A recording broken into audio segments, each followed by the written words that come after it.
And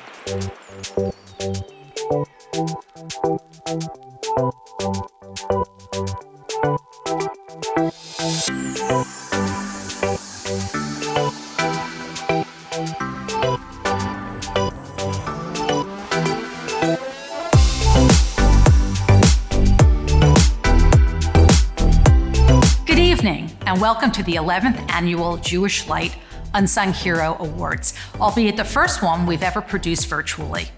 My name is Ellen Futterman, and I'm Editor-in-Chief of the Jewish Light. Tonight we plan to honor 5 individuals, 1 married couple, and 1 very large group of volunteers with the Jewish Light's Unsung Hero Award. For those of you unfamiliar, this event was begun to honor St. Louis Jewish people doing exemplary volunteer work in the Jewish and general communities, as well as non-Jewish people doing great volunteer work in the local Jewish community, all of whom tend to fly under the radar. To date, more than 110 individuals and groups have received this award and are part of an esteemed group of volunteers in our community. Before we get started and meet our amazing co-chairs for the evening and our equally amazing heroes, I'd like to introduce my partner, the Light's Chief Business and Engagement Officer, Betsy Schmidt. Thank you, Ellen. I'm so thrilled to be here with you this evening to usher in our 2020 Unsung Heroes. They're an incredible group of Jewish St. Louisans. I'd also like to take a minute to thank tonight's sponsors: Clean Uniform, Alter Trading, Royal Banks, Wallace Companies, Mobile on the Run, Delmar Gardens, Mannin Financial Group of Wells Fargo Advisors, the Millstone Foundation, and Shirley Mosinger. We would not be able to put together an event such as this without them. We so appreciate your generosity. I also want to alert those of you watching that we are accepting tributes to each and all of our heroes during this program, after the event and in the days following this event as well. All of those who make tributes will be listed in the December 2nd Jewish Light paper.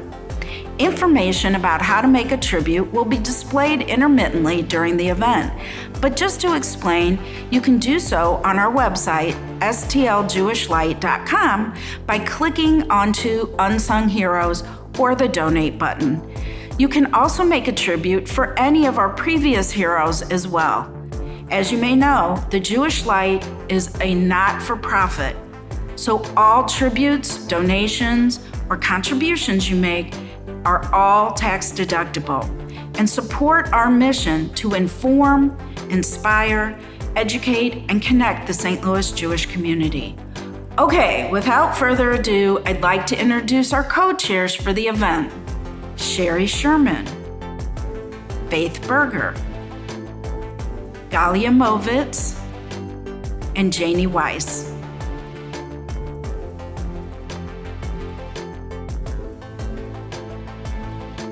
Thank you, Betsy and Ellen. How wonderful to be here with you all tonight. I have been with this event since its inception in 2010, and I look forward to it every year, as I know many of you do. The last decade, we have honored and sung many unsung heroes that have done beautiful things for our community. Just as unsung heroes, we are honoring this evening. There is so much division and fear in our world that we need hope, and our heroes give us that hope. This event gives us that hope. I always like to say the best way I know to describe this event is as a big group hug, because you can feel the warmth and love that come towards our heroes and that the heroes have for us. The love is palpable. We don't have that room, but we do have the love. And love is transient. It doesn't matter the distance. I feel the love, and I hope you do too. To officially kick off the evening, I want to welcome Rabbi Jeffrey Abraham of Congregation B'nai Emunah to give the invocation. I'm Rabbi Jeffrey Abraham of Congregation B'nai Emunah, and I want to begin by saying Mazel Tov to all of our honorees tonight. The past 9 months have been incredibly challenging as we have faced the COVID-19 pandemic. Our lives as we once knew them have been disrupted and torn apart. However, despite the challenges that we have faced, there have been silver linings during this pandemic. All of us can hopefully point to a time in our lives when we have found something to be grateful for during these last few months. For our Jewish community, we are taking time tonight to honor a few remarkable individuals who have gone above and beyond in the last year to be there for not only our Jewish community, but the community at large. Every weekday morning, whether praying alone or in a minyan, we recite a special psalm, Psalm 100, known as Mizmor LaTodah. We stand for this short and seemingly simple prayer that reminds us of what we need to be thankful for every day in our lives. Even in times of strife, our tradition reminds us that there's always something to be thankful for. These extraordinary individuals that we are honoring tonight give us all something to be grateful for. The month of Cheshvan, which just ended, is at times referred to as Mar Cheshvan, or the bitter month of Cheshvan, by virtue of the absence of any holidays. It is precisely during this time period that we get ready for the secular holiday that most Jews feel most comfortable with, the holiday of Thanksgiving. How appropriate that we are honoring our unsung heroes as we begin the week leading up to Thanksgiving. It may sound trite, but giving thanks is not meant only for once a year. It is an everyday occurrence in Judaism. Knowing a few of these unsung heroes personally, I know that these individuals have done so much for all of us to be thankful for. But each one of them have stepped up to the plate, not so that they would receive this award, but rather because they believe in going above and beyond to help out others in our world. Our goal is for each of us to be satisfied with our lot, to continue to find those silver linings of what we should be grateful for, and to learn from these unsung heroes that we can and should do more to help out those around us each and every day. This will allow all of us to inch a little closer to Adonai, our God. Amen. This year, as we know, has been extremely trying both emotionally, physically, and spiritually. That's why this event takes on even more of an importance, because it is a way for us to connect with one another and give thanks to those volunteers who inspire us with their selflessness. Before we introduce you to this year's Unsung Heroes, and we learn about each of them, I'd like to introduce you to one of last year's heroes, the brothers Lazaroff, who will perform a song for us this evening. 1, 2, 3.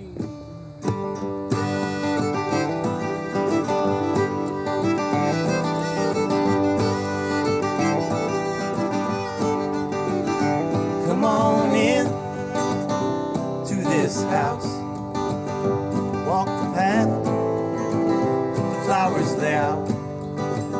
Shed your coat, shed your hat. Settle in, get to where it's all at. Come on in this house. Come on in this house.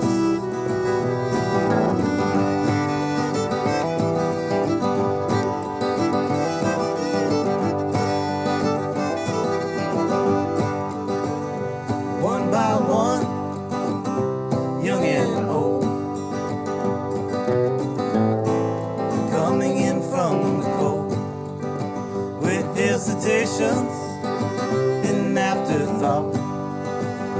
If you don't, let yourself get caught. Come on in this house. Come on in this house.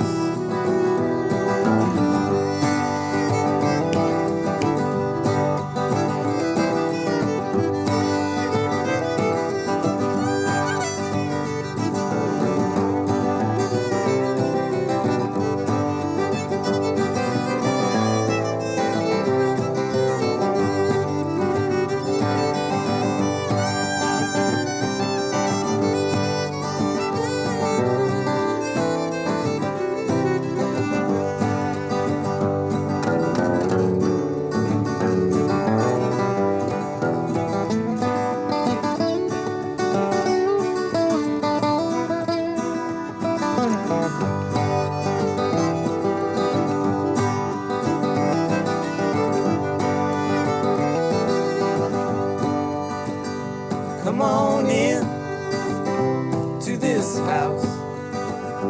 Walk the path, the flowers lay out. Shed your coat, shed your hat. Settle in, get to where it's all at. Come on in this house. Come on in this house. Come on in this house. Come on in this house.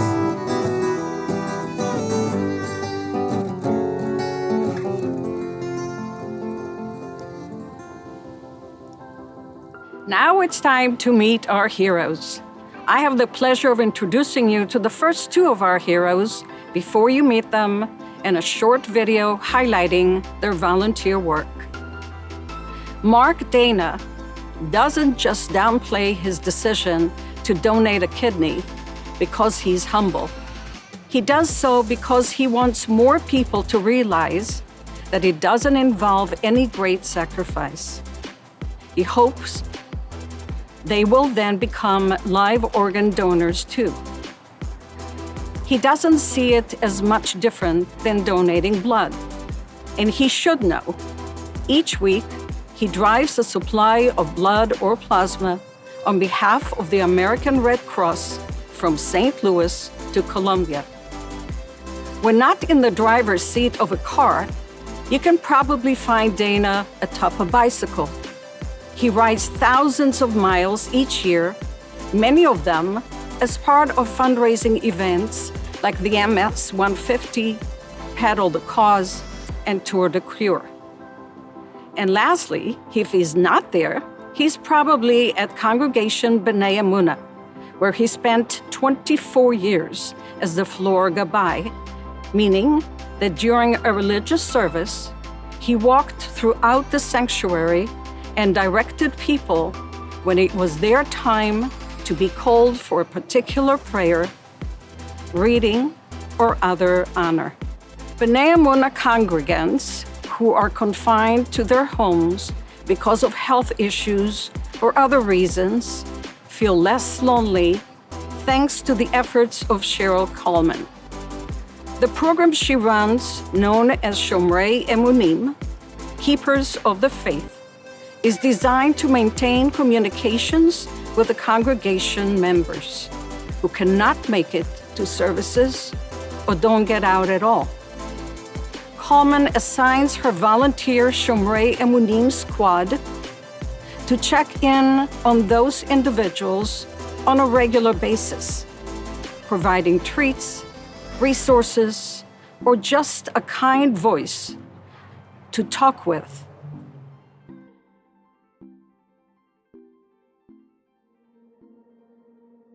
So let me kind of describe Mark as a pomegranate. In our tradition, pomegranates are filled with seeds, and they say there are 613 seeds because that's the number of mitzvot, commandments that we have in the Torah, and he really is filled with mitzvot. I first encountered Mark as the floor gabbai, sort of the floor general of our congregation. He made sure that everybody got to the bima in time for their honors and made sure that everybody felt good. And he did it kind of with an iron fist, but covered with a velvet glove. So Mark is kind of that individual. He's strong, and yet on the other hand, he has a wonderful, gentle way about him. So I encountered him first there for many, many years, serving as the floor general, the floor gabbai in our congregation, making sure that everybody got the honors that they deserved. And Mark never took much credit for himself. He was always interested in making sure that other people received credit, kavod, we called it in Hebrew, honor. And so he's really a wonderful person for that. When we started down the road of our congregation being more involved in the notion of being organ donors, Mark was the first person to step forward and say, I want to do that, I want to be involved in that mitzvah. And he did it again very quietly. For a number of years, he was ready to do that. And of course, in the end, he had the great opportunity and privilege, as he calls it, to be an organ donor. For me, there are other elements of who Mark is. He's a person who always cares deeply about services, worship in particular, and he's a millionaire. And he does that day after day, week after week, year after year, supporting the liturgical life of the congregation, and that's also quite a beautiful element of who he is. I also get to be one of Mark's donors. He's been raising money for cancer research and awareness for a long time, and every year he writes me a little note, and it's always so just the right, we say in Yiddish, betamt, the right taste to it. It's not overbearing, it's not demanding, it's just Mark, who is understated, but I think a giant of a human being and a giant of a spirit. Again, I just can't say enough nice things about this human being. He's one of the good guys. We always use the term mensch. Mensch is an elevated human being, and I would say that Mark Dana is by far one of the great Menschen, one of the great elevated human beings of this congregation and this community. And this is an honor that he's deserved for a very, very long time, and I'm delighted that we were able to nominate him and that he's been selected by the committee to join the ranks of these wonderful unsung heroes. And I guess now he's a sung hero, so I hope they'll sing his praises for many years to come.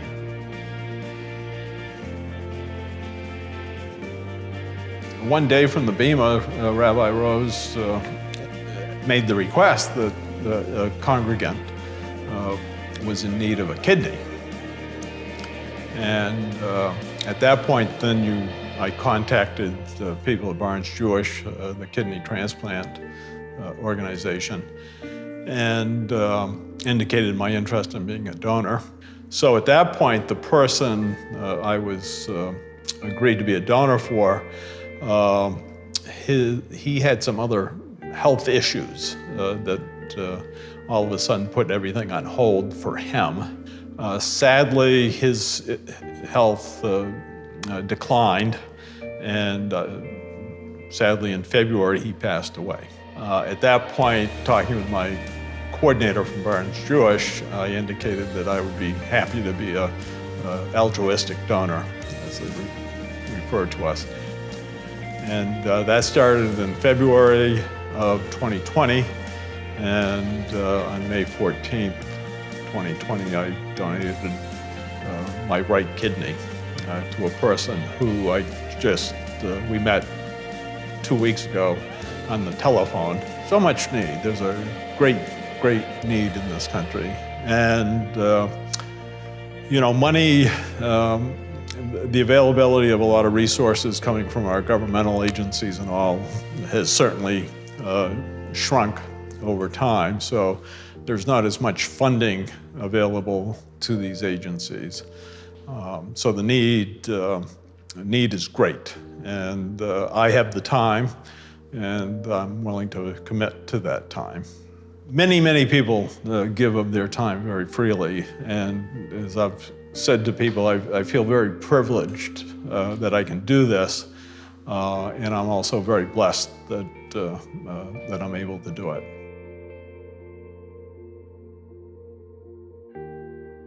My name is Lisa Alperin. I'm the Director of Innovative Learning and Engagement with Youth at Congregation B'nai Emunah. And what that means is that I get to be engaged with people at B'nai Emunah in all kinds of different ways. So one of the most important pieces for me is that on my first days here, I met the amazing Sheryl Kalman.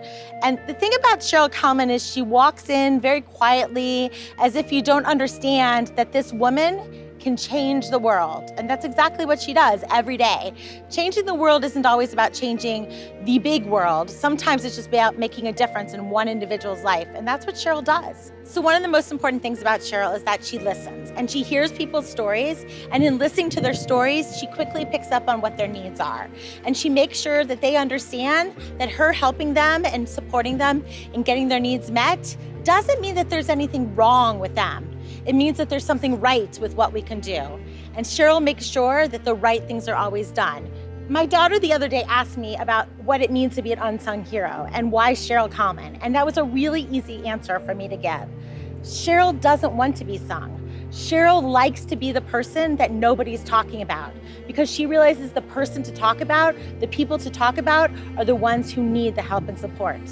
Nobody else is going to make sure that Sheryl is seen, because Sheryl will be the last to do it. That's why she's an unsung hero.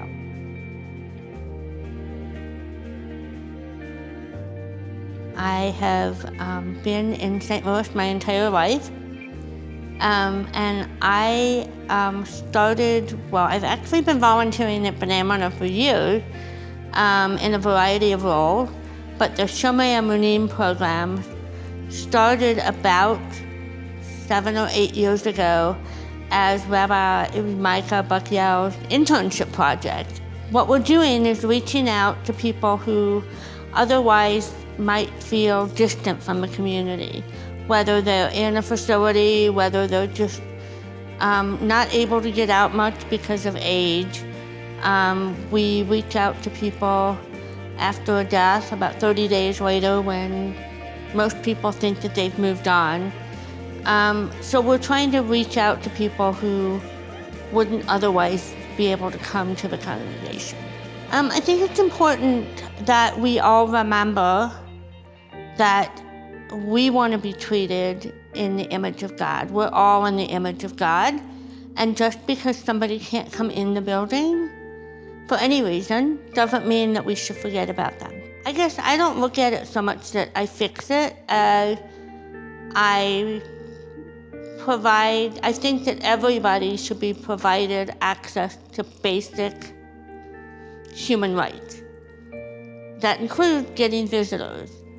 I have to say that the pandemic is breaking my heart because I feel that there are people who are dying in facilities out of loneliness, which is as bad or worse, in some respects worse than dying from COVID.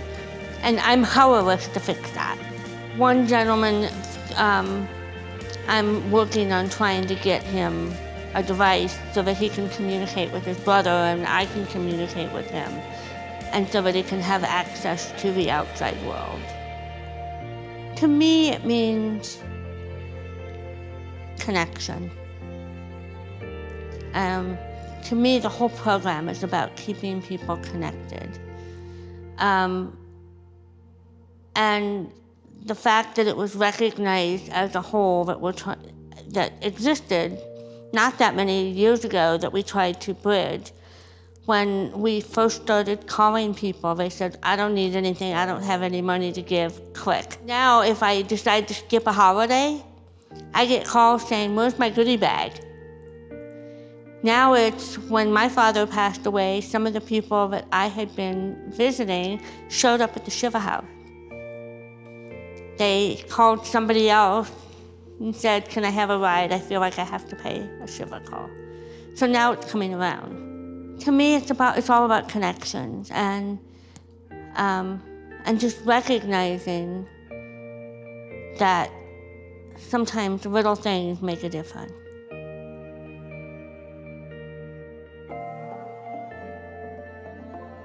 I now have the privilege of introducing our next heroes. A cancer diagnosis is devastating, especially for a child. Aleeza Granote is a calming presence for families coping with the news.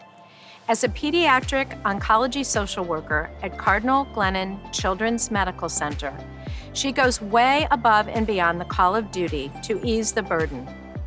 That commitment earned her the hospital's Mission Award.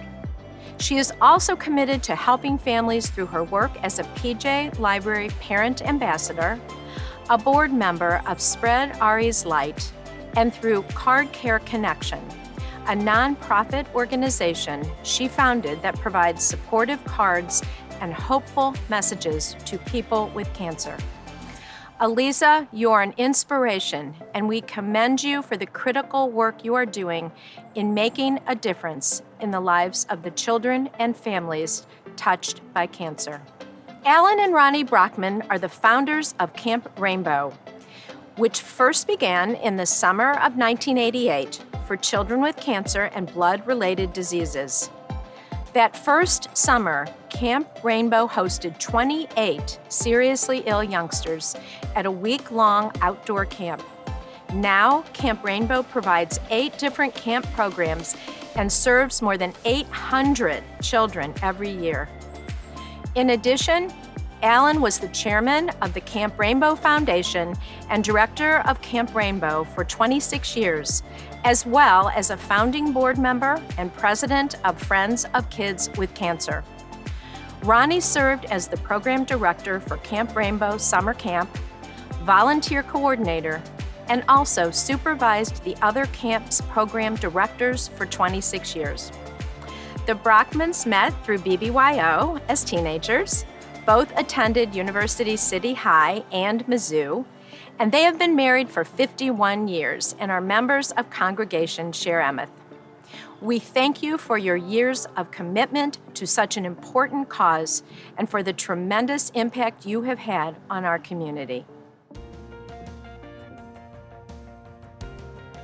I met Aleeza in 2011 at Cardinal Glennon, and my daughter was, at the time, she was battling neuroblastoma, and she had been battling already for a year and a half, almost 2 years, when we then switched from St. Louis Children's Hospital, Cardinal Glennon, for a trial. And the first day we were there, Aleeza was there to welcome us, and she has this big, giant, bright smile, and she's so welcoming and so warm. We were super nervous about being at a new hospital and meeting new doctors. We just found out that my daughter at the time had relapsed, and so we were starting a new whole battle in a new hospital, and there was Aleeza with her giant smile, and she just connected with my daughter and with myself, and that connection has stayed with us for all these years. She didn't have to do half the things that she did, and for Ari and I, one of the things she always did was to bring a smile, and that relationship just kept growing. We spent so much time there. Ariana, she was at Cardinal Glennon when she passed away, and Aleeza was there with us, for us, and we, from the time that we walked in the door to the time that Ari passed away, we had that support. One thing that makes Aleeza so special to me, and I think that means that she's that special to everybody that she meets, is that she has this light and this joy about her. It's innate within her, and I think that's also why she and Ariana were so connected, because Ariana had that same joy and that same light in her. And so when I get to be with Aleeza and I see all the things that she's done and the incredible things that she's done, I know too that she carries a little piece of each of those children and my Ari inside her heart, and you just know it's there. And that there's nothing that could mean more. I mean, I get inspired by my patients. I mean, you know, they're the heroes. I mean, they should be right here. I mean, they're the heroes. They're overcoming so much. I just want to help. I mean, I really want to help, meaning like helping with birthday cakes, or, you know, first hair or last haircuts. That, you know, moms that want to have a celebration that way, or, you know, people say like, just say no. And my thought is, they're sick. This might be their last birthday, and I just, if something I can do to help, I just really want to. I mean, some of the work that I do as a social worker is to really help with the other unmet needs, like their emotional support, or making sure they have food, they have lunch, like being a positive presence and bringing food. And, you know, we had families that were coming in for a routine appointment, and then all of a sudden they found out their child has cancer, so they had no toiletries. And, you know, just making sure that these needs are met, and with families, you know, helping them along the journey it's really been special to be able to be with them. While I was at Barnes Hospital, you know, I saw so many people that were so isolated. And so I started a program to send cards all across the country to people with cancer. And I, you know, sometimes get thank you cards back from them that, you know, that how meaningful it was to receive a card during their cancer journey. And to be, you know, I work with hundreds of volunteers all across the country to create cards, to write on the cards, and, you know, giving them an outlet, you know, creating an outlet for, a lot of them are previous cancer patients that are survivors that want to give back. And I don't know, it's just nice to be able to help people in such a, like a small way, but really meaningful. To me, I I really just like to help. I mean, I feel like what else are we here to do? I mean, to be honest, if we're not helping others in some way to make their life better.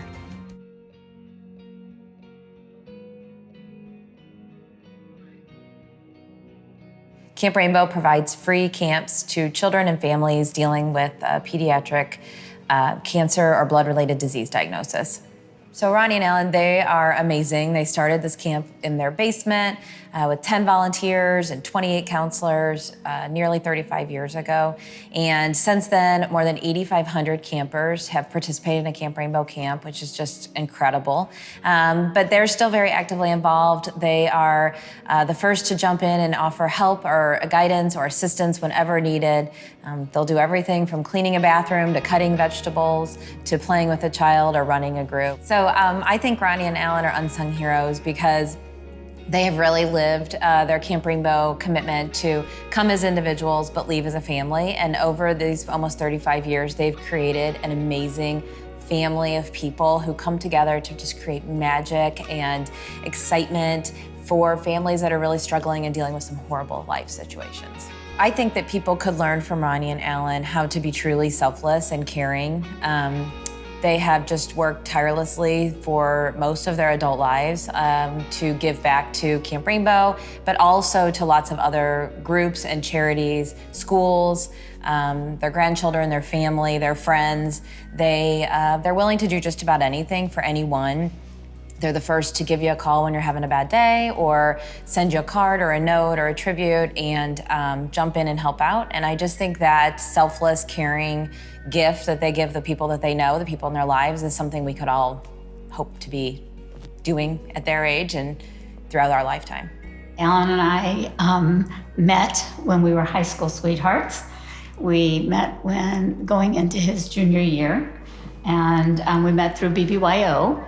And we had a BBYO advisor who was very involved in social justice and social action. So from a very young age, we started doing all kinds of projects and for this community. He read in the paper one day about an organization called the Dream Factory.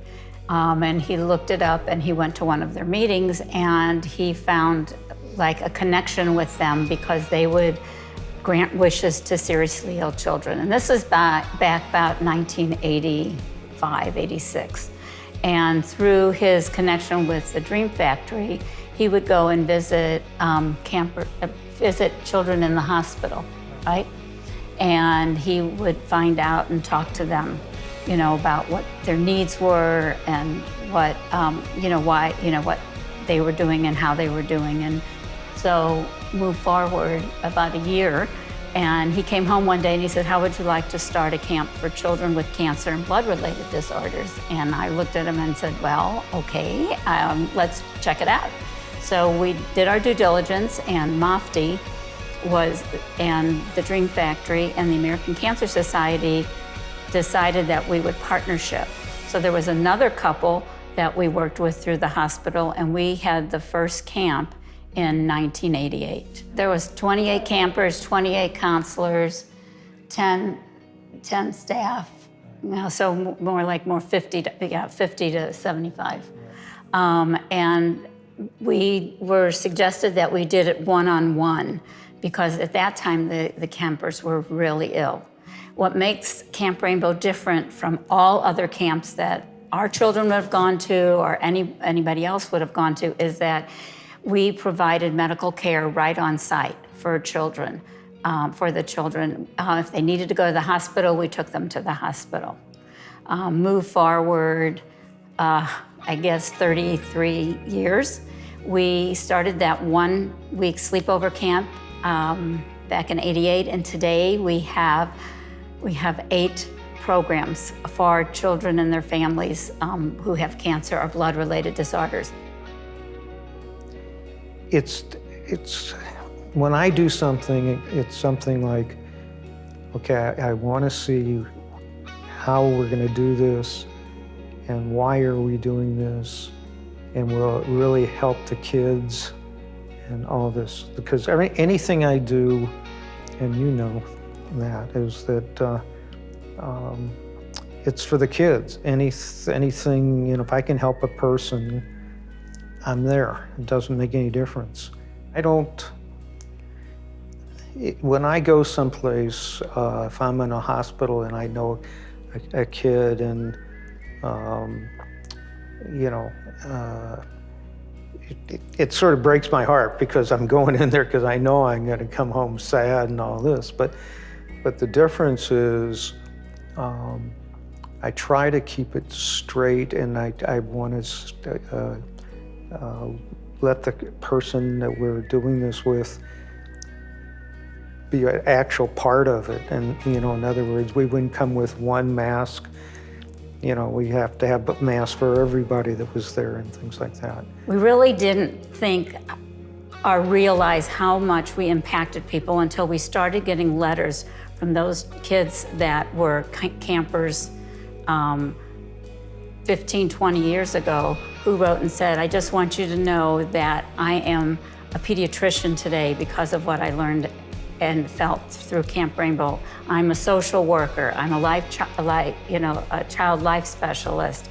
I'm a mother, you know, and I want to volunteer. And it just warms the cockles of our heart to see how camp has gone through generations for the last 33 years.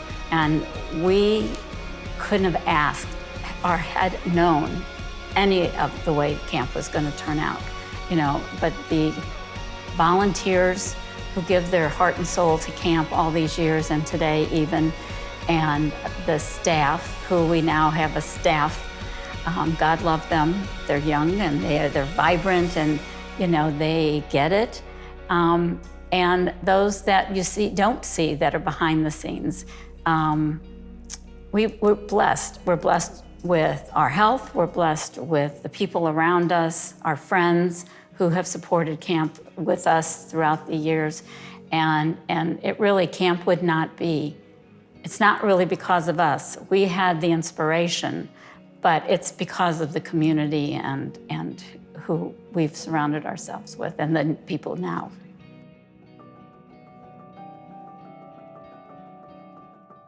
After 3 decades working in the restaurant business, serving customers, Steve Rosenblum now serves others less fortunate than him through a myriad of volunteer positions. He is a veteran, so it's fitting that Rosenblum is a board member of the Kaufman Fund, which provides services to military veterans. He's also a board member of Temple Israel, a past board member of the Miriam Foundation, and he volunteers with Caring for Kids and the NCJW Back to School store.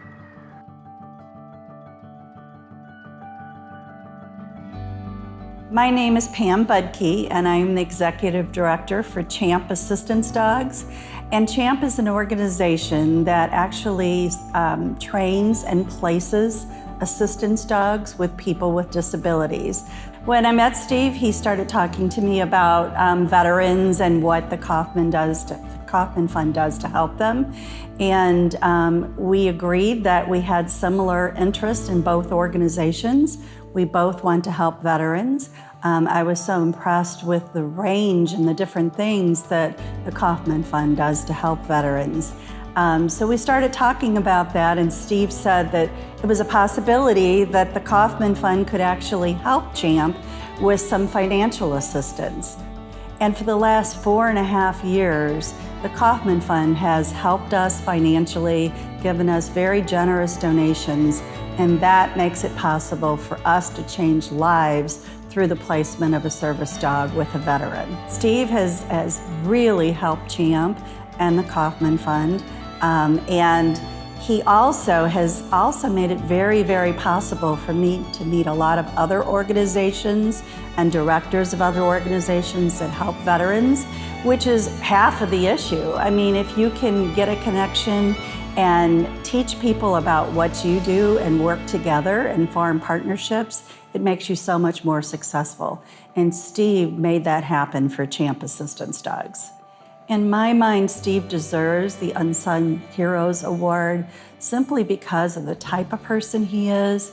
He's very, very passionate about helping others, primarily veterans, but I think people of all different backgrounds. And I was just so impressed by how he always knows what his goals are. He focuses on those and does what he needs to do to make things happen. I'm not a lot different than most people.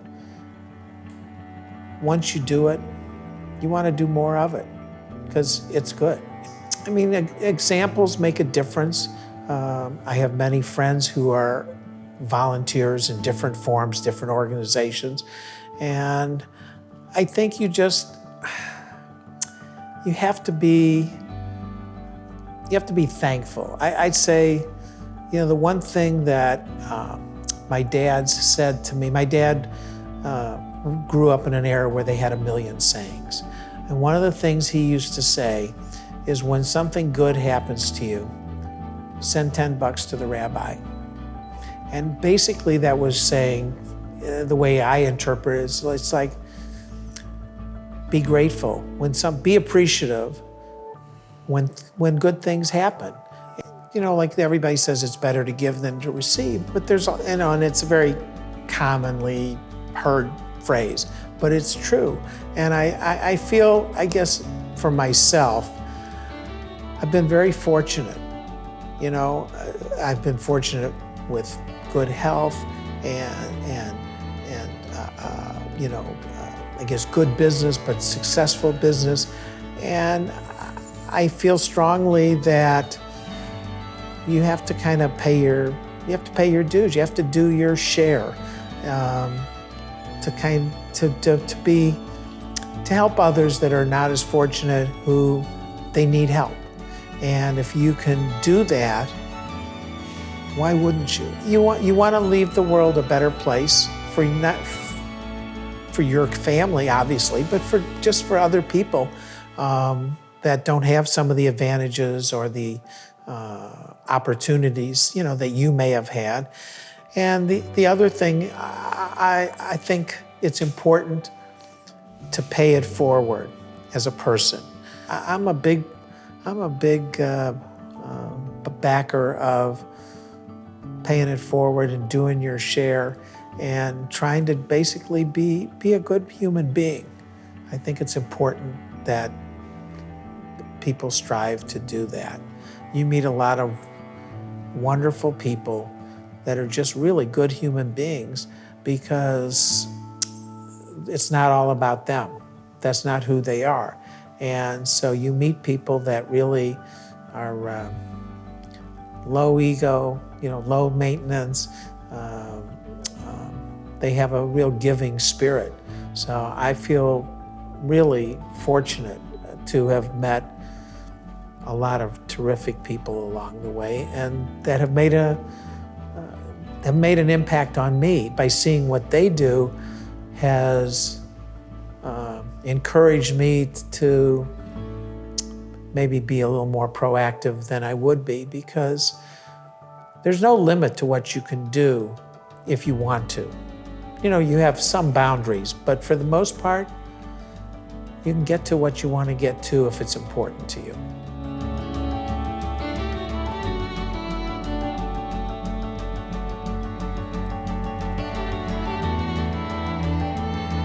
Closing out the program are our last two 2020 heroes who I am thrilled to tell you about.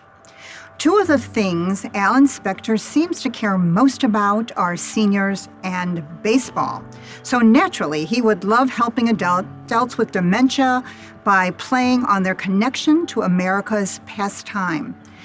A retired engineer, Spector has spent the last 6 years leading the Cardinals Reminiscence League at the Adult Daycare Center at the J, a program that aims to promote good feelings and reduce anxiety among people with dementia.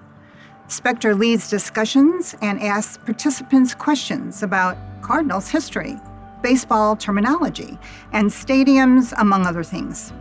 He also hosts a local Cardinals memorabilia collection so that participants can, for example, pass around a glove signed by Hall of Famer Stan Musial.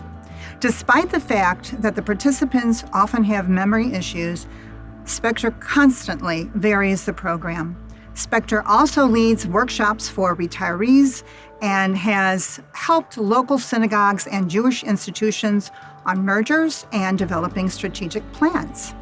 Now, last but not least, our last hero. 20 years ago, volunteers with the National Council of Jewish Women St. Louis began a program to help create enthusiasm about the coming school year, as well as to build positive self-esteem for underserved children in the St. Louis area. They felt that by outfitting these children with new school clothes, outerwear, personal care items, and school supplies, the children would be ready to focus on learning and better succeed when they started the academic school year. Guess what? It worked. And it has kept on working and getting better for the past 20 years. In the 2 decades since its inception, NCJW St. Louis Back to School store has served more than 20,000 St. Louis area children. Doing so has enlisted the efforts of 86 co-chairs and thousands of volunteers. Even this past summer, given restrictions because of the pandemic, the Back to School store continued with contactless distributions of school supplies and other essentials in the short term, and additional distributions of clothing later in the year.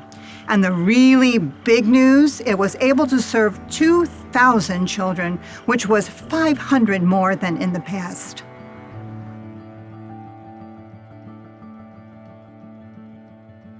So Alan introduced himself to me. I started at the J 4 years ago, and it was in March, and Alan reached out to me kind of out of the blue to introduce himself and see if I was planning on continuing the Cardinals Reminiscence program. I had to do a little bit of research, and he brought me up to speed, but it was a program that had started in 2013 with a partnership through the Alzheimer's Association. And Alan, being a baseball aficionado, had joined on and volunteered his time for the first couple of years. And I said, well, absolutely, I don't know much about baseball, but I'm happy to learn, and I would love to help facilitate this program with you. So Alan really he runs the program. He does the work behind it. I know that he's a hero to me and to all of our Cardinals Reminiscence League participants, members in the community, that he is so dedicated and so reliable and consistent. He's there. We know that he's going to be there. We know we can count on him. And that's not something that you get in volunteers. It's kind of, as a program, a director of a program, or that I organize different events and things, you can't always rely on a volunteer. It's kind of just a bonus when they show up. But I think that that's why he's kind of an unsung hero and a true hero to volunteerism, is because he speaks the truth, he shows up, he's dedicated, he fulfills his commitments, and he genuinely cares about what he's doing. It's not that he's there for the glory of, I'm in charge or I'm in front of people. It's not for fame or glory. It's because he genuinely cares to provide this service to people in the community. He's making a huge difference in the lives of the caregivers and in the lives of our participants. I've got a passion for baseball. I've got some experience with leading group discussions. And even this year, when we changed from live programming to virtual programming, we were able to maintain interest and engagement and meet the intent of the program. I can tell when I'm having these conversations with 20, 30, or 40 people in the room or on Zoom that they are remembering, because they're telling me, we do it interactively, that they're remembering their relationship not only with the Cardinals and not only with baseball, and I think perhaps this is the thing that moves me the most, is their relationship with their dad or their mom who taught them how to keep score, or an uncle who took them to the ballpark. So I think without a specific incident, whenever we get into conversations about why the game of baseball and why the Cardinals are so important, when people remember the relationships they've had with their family, this intergenerational notion about baseball is what I think really makes the biggest difference. I know that it emanated from my parents, who gave back to their community all the time. So I was predisposed, if you will, to do that. But there's another factor as well. One of the areas that I've been studying now for almost 2 decades and have written 2 books about is retirement life planning. And in writing the first book with a friend of mine, a guy named Keith Lawrence, who lives in Cincinnati, one of the things we identified was what we call the 10 key elements of a fulfilling retirement. If you bring these things into your life, you increase the odds of having the retirement you've worked so hard to deserve. One of those key elements is called giving back. And when we were writing the book, we did research. We didn't do research, we reviewed research about the value of giving back. And certainly there's a lot of value to the community and to the person you're helping. But to be selfish for a moment, there's also research that shows the person who is giving back actually gets more out of the experience than the person they're giving to. And so I would have done it anyway, but now that I know that there's benefit to me and for my life, as well as to the people that I'm working with and helping, it's kind of a win-win situation. Not kind of, it is, it's a win-win situation.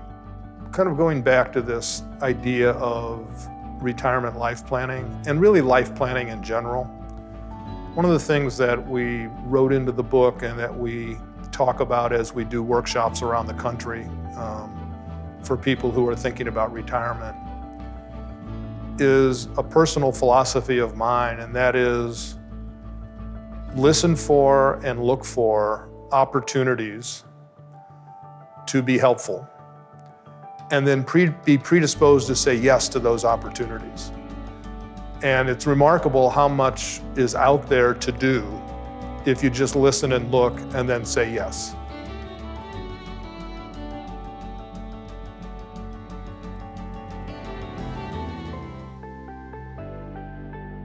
Back to School Store has been around for 20 years, almost over 20 years, but 20th anniversary was last year. And we have really grown it over the years. So the way it works is we have about 20 plus partner agencies, and we partner with them to find families that are in need of the service that we provide. The children are selected by they are need-based, and also they haven't been helped by any other agency in this same manner. In the first year, we chose children from the Clergy Coalition and the St. Louis Public Schools. And what happens is they come to our store, and it's set up like a department store. There's a coat section, a pants section, school supply section, a little shoe place they can try it on, everything they can try on to take home. And meanwhile, parents aren't allowed. This is a children and a one-to-one volunteer. And the parents go to a resource room where they learn about things like nutrition facts, there's dental screening, maybe the library is there. There's the Humane Society to give them pointers on safety with dogs around. So the parents have something to do too. And then they meet up with the children at the end. It takes about 45 minutes to go through the store. I think the impact is enormous. So outside of volunteering for the National Council of Jewish Women St. Louis, I'm also a 3rd grade teacher at Iveland Elementary School in the Rittner School District. And I have seen firsthand students come to school without supplies, and they are defeated and embarrassed sometimes, and it's so nice to be able to give them supplies, which we have been able to do with different agencies and organizations at our school, along with the National Council of Jewish Women, who has put a closet in our school. But to have kids come to school already prepared because of a project like Back to School Store really sets the students off on the right foot for the school year. So many children, it's out of the question to get new clothes or a uniform for school. And these children are at risk for not wanting to go to school because they're not going to be all spiffy like the other kids or have a new outfit and new shoes. So that's why we've done this, and to build their self-esteem, having a new outfit, it'll make them want to learn, to go to school with enthusiasm, and to be ready and prepared to focus on the new year. Some of them want to wear their new outfits home. They're happy to find a color or a graphic on a t-shirt that they like, or a pair of shoes that they've been wanting. So everything is brand new. So to have a new outfit is important to these children too. The volunteers really love volunteering at Back to School Store. We have a wonderful cohort of volunteers. We have a great following with them. People enjoy that it's something they can do with their family as their children get older. Children can volunteer starting at about 16 in certain roles, and then of course 18 and up. So we have whole generations that volunteer together, and it's a really great day. People see their friends, they visit, they get to interact with the children, and everybody leaves feeling really good about something that they've done. Well, I think part of volunteering for a project that this is a one day, you go there, you see the enthusiasm of these children, how they're getting excited about school, how their self-esteem is improved. I think that it really makes an impact on the volunteers as well. I get comments like people say, my child said, oh, I got a pink shirt, what I've always wanted, or these are the shoes I've wanted. And the volunteers are thrilled to see this community project in action, and they have played a part of it. I really believe that NCJW has worked a lot harder at getting more PR and really putting their name out there, but a lot of the work that they do is unknown. A lot of people don't know about it. So I think the unsung speaks very truly to what they do. I also think that this year we had to pivot so fast, and the fact that we were still able to serve 2,000 kids is amazing. We didn't give up. NCJW was never, ever going to let a year go by without a Back to School Store, because we knew the need was so great, especially with the pandemic. You know, 20 years is a long time for a signature project to go on, and it gets better every year, and we think of new things and we make it better every year. I can still remember 20 years ago, our list was so long about things we needed to improve on, but you know, we just got a list from Green Bay, Wisconsin of what they did, and we had to invent it. So I think it's lasted. I think the volunteer experience at the National Council of Jewish Women St. Louis is unique because we really are trying to create change in the world, specifically for women, family, and children. And we're really doing it guided by Jewish values. And so I think a lot of people can connect to that. And even if you're not Jewish, you can also connect to that because you can help women, children, and families. So it's just open to such a broad range, and people just really feel good about the mission and the work that we do.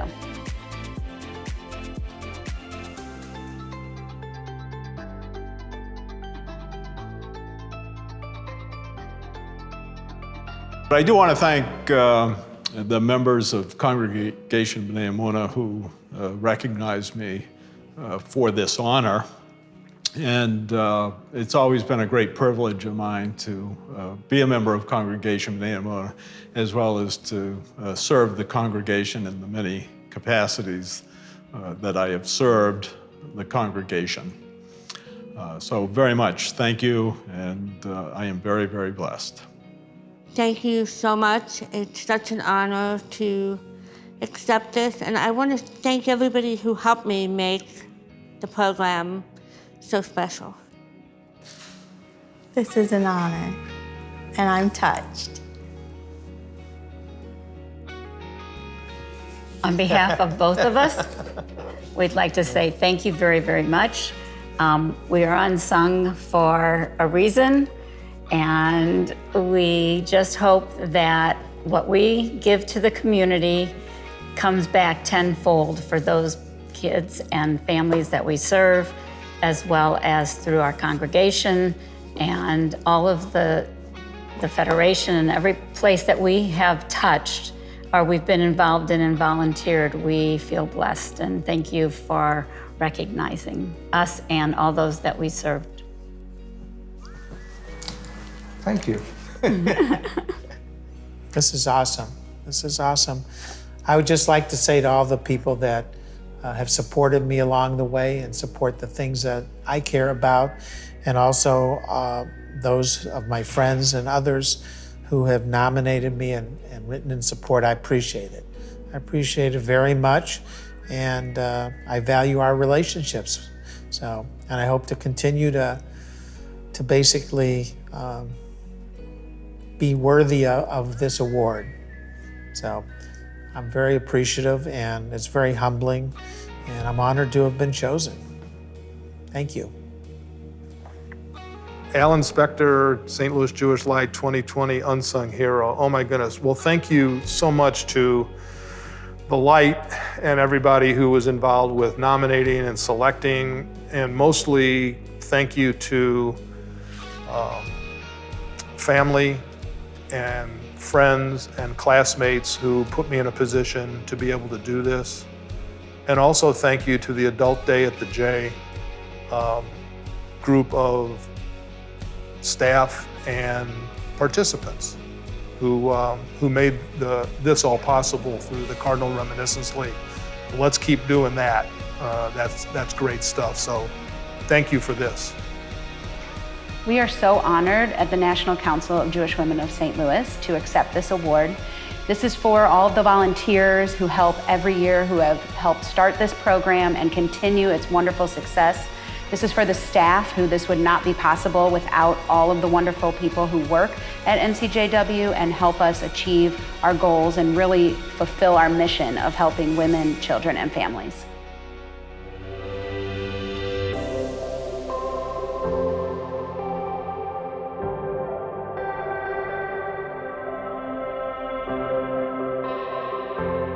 Thank you, everyone, for joining us this evening. We would once again like to thank our co-chairs, Sherry Sherman, Faith Berger, Galia Movitz, and Janie Weiss, along with our sponsors, Clean Uniform, Alter Trading, Royal Banks, Wallace Company, Mobile on the Run, Delmar Gardens, Mannon Financial Group of Wells Fargo Advisors, the Millstone Foundation, and Shirley Mosinger, as well as our unsung heroes and their friends and family for joining us tonight. I also want to invite you to read about each of our heroes in this week's Jewish Light newspaper in our special Unsung Heroes section.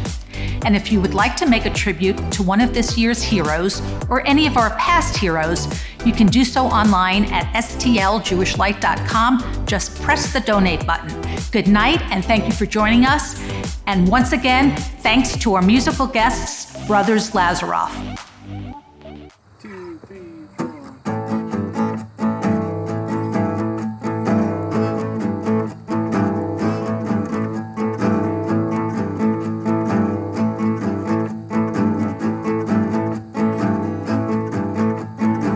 Dance while you can, let the scoundrels know you're there. Lie long amongst them, wash your clothes and cut your hair. Throw beneath the chandelier as it crashes to the floor. Pirouette on pointed toes, go right through the door.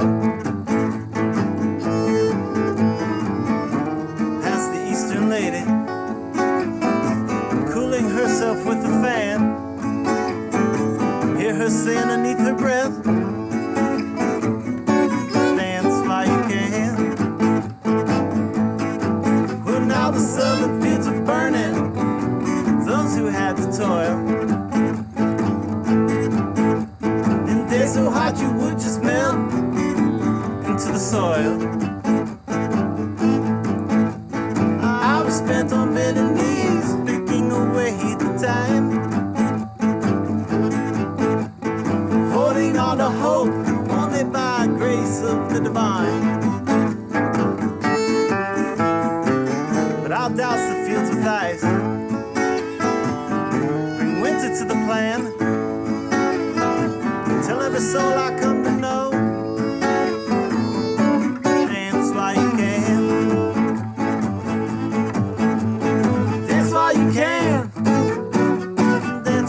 life long.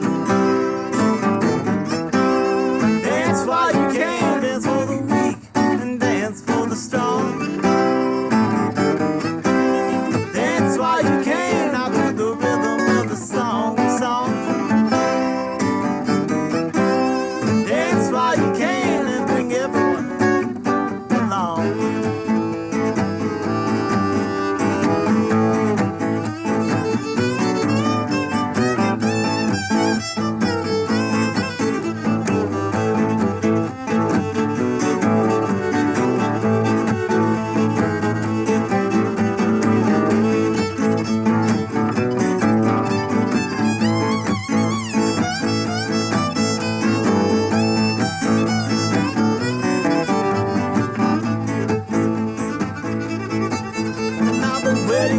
Toast and the congregants all smile.